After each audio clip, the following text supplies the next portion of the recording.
Hi guys! Welcome sa day 1 ng CLDR. So today, tumambay lang kami dito sa milk tea shop habang hinihintay namin ang next subject namin. So, nagkonting chikahan and nag-tiktok na rin. Ay, pataka! Bastian Audio.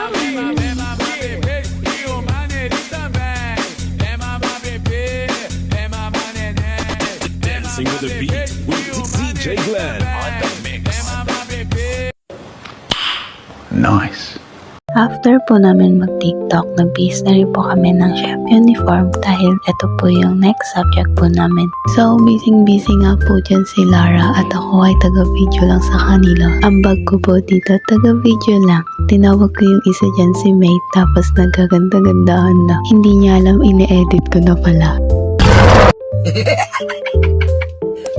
After ko nga mag-video, tinulungan ko din si Lara mag-coat ng calamares kasi wala kami matatapos kung panay video lang yung ginagawa ko, diba?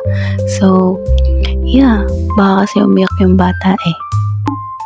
After po namin mag-coat, malapit na rin po kami mag-present yan kay ma'am and then naglilinis na rin po kami. At pinagkaguluhan na nga ang pasta. After namin mag-laboratory, pumunta kami ng Jollibee para kumain and then pumunta rin kami ng KKV. Pumunta ng KKB para mag-retouch. What? Dito ko na po tinatapos ang mini vlog po namin. Thank you so much!